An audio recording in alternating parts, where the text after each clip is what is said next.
Assalamualaikum warahmatullahi wabarakatuh. Jumpa lagi Bapak dan Ibu dengan saya Bapak Arifin. Kali ini saya akan membahas tentang masukan-masukan atau pertanyaan-pertanyaan yang masuk ke channel saya, yaitu tentang karya inovatif. Karya inovatif ini, Bapak dan Ibu, ini adalah termasuk wajib, Bapak Ibu, ya. Wajibnya ada di publikasi ilmiah dan karya inovatif. Karya inovatif ini dituntut 50%, ya, dari tuntutan publikasi ilmiah atau karya inovatif. Nah, di dalam pembuatan karya inovatif, laporan karya inovatif, ini perlu adanya proposal, pembuatan proposal karya inovatif, ya.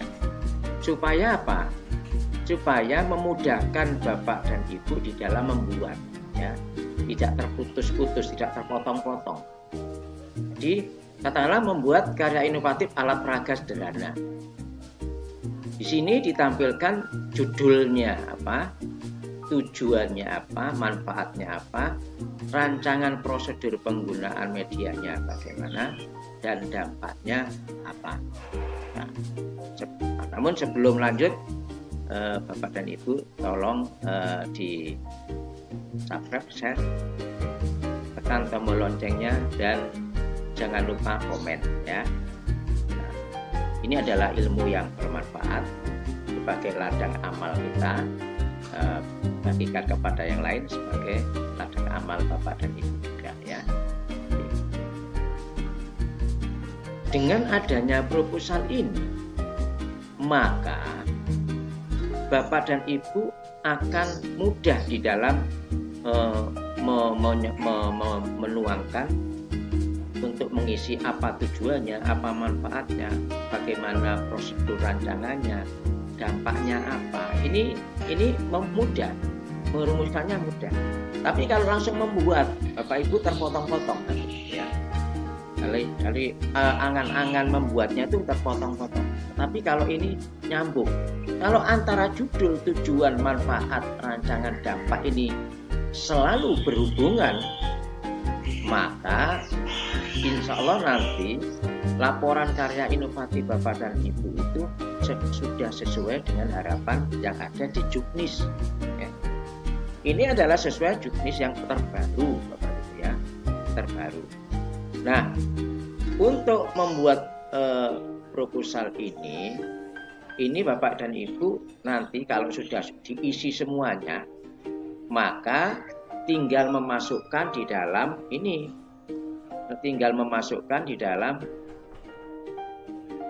tuntutan kerangka kerjanya ini, tinggal dimasukkan, ya.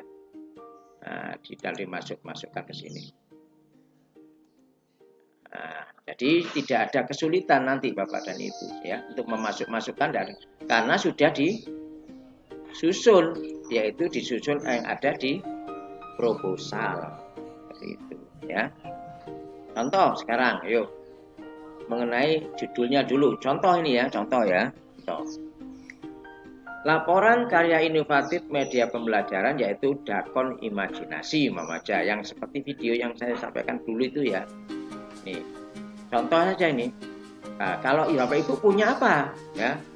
Mungkin pesawat sederhana, ya. Mungkin tentang laporan karya inovatif tentang rangkaian listrik, ya, macam-macam, ya. Nah, kemudian tujuan ini media pembelajaran Dakon Imajinasi ini apa? Umpamanya tujuannya satu, untuk meningkatkan keterampilan peserta didik dalam membuat pantun hasil karya pribadi. Nah, ini mengajarkan bahasa Indonesia tentang membuat pantun dengan menggunakan media pembelajaran Dakon Imajinasi. Nah, Bapak Ibu tahu Dakon kan? Dakon itu alat bermain yang lama, ya, yang waktu kita masih kecil dulu, ya, ada Dakon. sekarang hampir punah ya, hampir punah. Nah, ini kita bangkitkan kembali lewat dakon imajinasi tadi. Kemudian yang kedua, meningkatkan percaya diri peserta didik dalam melisankan pantun hasil karya pribadi. Kemudian untuk menarik perhatian dan membuat peserta didik menyukai materi pantun dalam proses pembuatan pembelajaran. Karena lewat dakon tadi menarik tadinya ya, tidak membosankan. Nah, yang keempat, melestarikan permainan tradisional dakon. Nah, jadi tidak melupakan ya, tetap mau bermain permainan tradisional. Nah, sekaligus ini ya. Itu tujuannya. Sekarang manfaatnya. Apa manfaatnya? Nah, manfaatnya adalah dari dakon ini ada satu, yaitu bagi siswa ini dapat melatih meningkatkan keterampilan berbicaranya. Karena yang dapat giliran nanti dia harus menyampaikan pantun ya, sebisanya. Dan ini jangan sampai disalahkan ya. Kemudian biarkan dia berimajinasi, membuat pembelajaran menjadi menyenangkan, menantang, dan menambah semangat belajar. Ini manfaatnya. Manfaat ketiga bagi siswa, peserta didik dapat lebih aktif dan percaya diri dalam membuat dan menuliskan pantunnya. Nah, kalau bagi guru, ini manfaatnya bagi guru adalah meningkatkan kinerja guru dalam mengajar, memberikan bekal keterampilan dalam menggunakan media pembelajaran inovatif. Yang ketiga, bagi guru dapat memperbaiki dan meningkatkan kualitas pembelajaran di kelas, sehingga materi pantun yang diajar guru dapat dikuasai oleh peserta didik. Ya. Sekarang rancangan prosedur. Nah, ini silakan dikembangkan Bapak dan Ibu ya. Tidak harus persis seperti ini, tapi rambu-rambunya seperti itu kalau membuat ya. Nah, ini disesuaikan dengan materinya. Nah, rambu-rambunya sudah ada Bapak Ibu. Oh, berarti membuat peserta didik dapat lebih aktif. Kalau ya Bapak Ibu menggunakan pesawat sederhana mau aja, sama kan? Sama kan? Membuat peserta didik lebih aktif kan dan percaya diri. Nah, cuma materinya beda gitu loh Bapak Ibu. Jadi ini memudahkan ya sebagai pegangan. Nah, sekarang rancangan prosedur penggunaan medianya. Media dakon imajinasi ini dimainkan oleh 4 pemain. Nah, ya ini prosedur penggunaannya ya. Setiap gelas plastik kecil diberi biji dakon sejumlah 3 biji. Nah, setiap dakonnya itu diberi 3 biji. Semua pemain melakukan pimpa dan shoot untuk menentukan urutan. Nah, ya, bisa untuk menentukan urutannya siapa duluan itu pakai pimpa. Jadi ben menarik. Nah, nanti yang tinggal yang lainnya bisa dengan cara shoot ya, shoot begini. Nah, itu ya. Nah, ini pemain tradisional.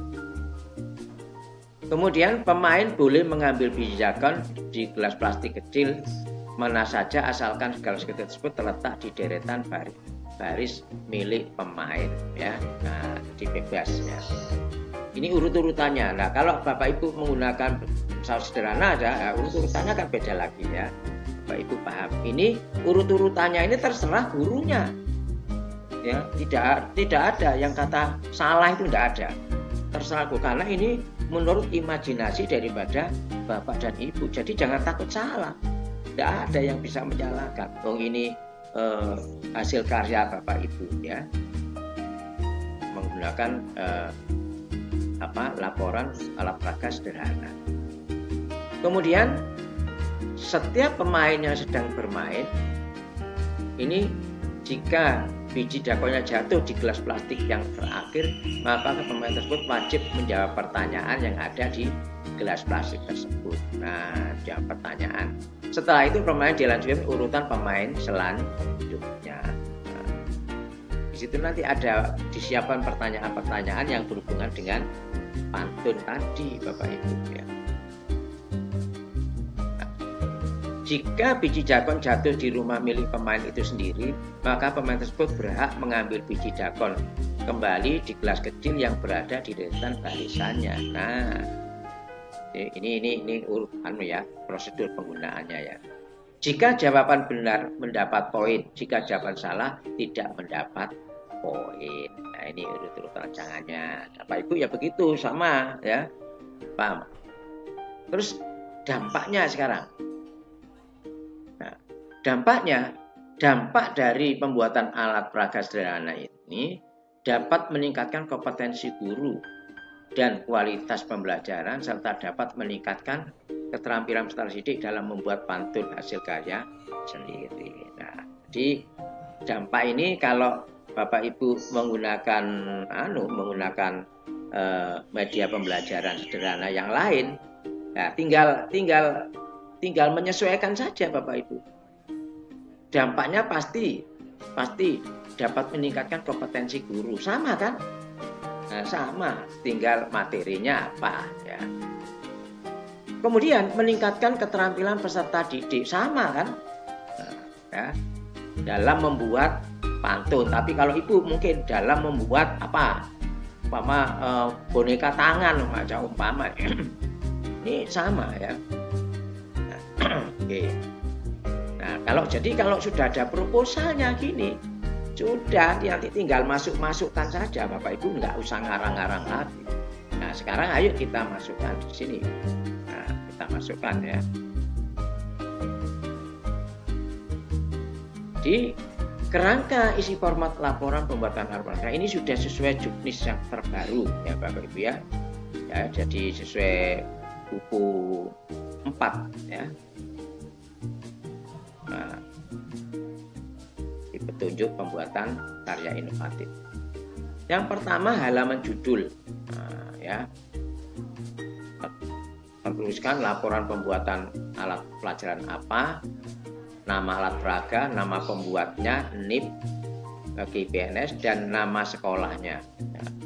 Kalau tidak PNS berarti tidak ada NIP-nya, ya. Dan nama sekolah atau lokasi. Ini halaman judul. Ya. Cover ya. Yang kedua, halaman pengesahan. Pengesahan ini disahkan oleh kepala sekolahnya. Nah, jadi satu ya tentunya pembuat laporan ya, pembuat laporan peraga sederhana, kemudian di sampingnya disahkan oleh kepala sekolah. Cukup ya. Yang ketiga, halaman pernyataan. Nah, ada halaman pernyataan yang berisi dari pembuat bahwa alat peraga ini benar-benar asli hasil karya guru yang bersangkutan. Nah, ini pernyataan dari kepala sekolah ya, bahwa betul-betul itu buatan guru yang bernama ya, pernyataan. Jadi kalau pernyataan itu biasanya yang bertanda tangan di bawah ini adalah nama siapa, nama kepala sekolahnya, NIP, jabatan kepala sekolah, asal sekolah mana, menyatakan bahwa nama, nah baru nama pembuat lapor, nama, NIP, asal sekolah, telah benar-benar telah membuat laporan peraga sederhana buatan sendiri. Nah, ya, asli buatan sendiri. Kemudian ditandatangani oleh kepala sekolah ya, pernyataan. Kemudian kata pengantar. Nah, kata pengantar ini semua sudah bisa karena kemarin di video-video saya sudah saya sampaikan ya. Ada 4 alinea, minimal 4 alinea lah. Satu kata pengantar itu yaitu rasa syukur pada Tuhan, pada Allah. Yang kedua apa tujuannya. Yang ketiga ucapan terima kasih pada semua yang ikut terlibat di dalam pembuatan itu. Yang terakhir alinea keempat yaitu mohon maaf apabila masih ada kekurangan. Jadi seperti itu aja kata pengantar. Tidak ada yang bisa menyalahkan, ya, tidak ada. Cuma yang bisa menyalahkan itu ada apa tidak gitu. Harus ada ya.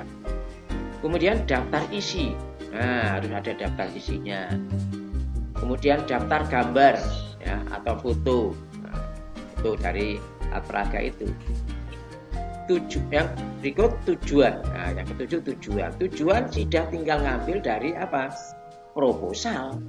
Nah, kemudian yang kedelapan manfaat, tinggal ngambil dari proposal. Loh, enaknya di situ, ya. Rancangan, desain. Nah, ini juga tinggal mengambil dari ini dilengkapi dengan gambar, rancang atau diagram alih serta daftar dan foto pembuatan. Ini sudah diambil dari proposal, ya. Termasuk ini prosedur pembuatan alat peraganya. Nah, ini sama ya. Prosedurnya juga ambil dari proposal tadi ya. Terus penggunaan alat peraga di sekolah dilengkapi dengan foto penggunaan. Nah, pada saat Bapak Ibu menggunakan itu di depan kelas itu dilengkapi dengan foto-foto ya. Nah, foto, video silakan. Kemudian yang ke-12 dampaknya. Nah, dampak tinggal ngambil dari proposal. Nah, enaknya begitu Bapak Ibu. Ya. Jadi buat proposalnya dulu ya, tinggal memasukkan. Jangan dicampur aduk. Jadi pertama gini buat langsung buat halaman judulnya, terus buat halaman pengesahan. Bapak Ibu rancu nanti ya. Terus ngarang kata pengantarnya. Nah, habis ngarang kata pengantarnya ngarang ini, jadi campur nanti ya. Maka sang enak dibuatkan proposalnya. Nanti itu kan dalam bentuk buat proposal itu. Nah, proposal itu nanti tinggal tujuan. Mau sih tujuan tinggal di copy paste aja, di copy paste, dipastekan di ini kerangkanya ini Bapak Ibu. Manfaat ya tinggal copy paste saja, tinggal ngatur nanti spasinya itu tinggal ngatur ya posisinya. Nah, seperti itu Bapak dan Ibu apabila Bapak Ibu membuat yaitu proposal karya inovatif dengan pembuatan alat peraga sederhana, lalu pelajaran sederhana ya. Jadi silakan dibuat dulu proposalnya. Proposalnya kolom-kolomnya sudah saya sampaikan ini. Nah, nanti Bapak dan Ibu apabila membutuhkan file ini, nanti saya upayakan file ini kita taruh di deskripsinya ya, enaknya ya. Nanti ada di deskripsi dan bisa ditaruh di situ. Seperti itu Bapak dan Ibu dari kami, kurang lebihnya mohon maaf. Silakan di subscribe atau di share ke teman-teman sebagai ladang amal kita memberikan ilmu yang bermanfaat walaupun hanya setitik air. Nah ya, kalau hatinya ikhlas, insya Allah akan untuk sanggup kita nanti pada saat menghadapi sakaratul maut atau menghadapi ruang pengadilan di akhirat nanti. Nah ini sangat bermanfaat. Oke, itu Bapak dan Ibu. Akhirnya wassalamualaikum warahmatullahi wabarakatuh.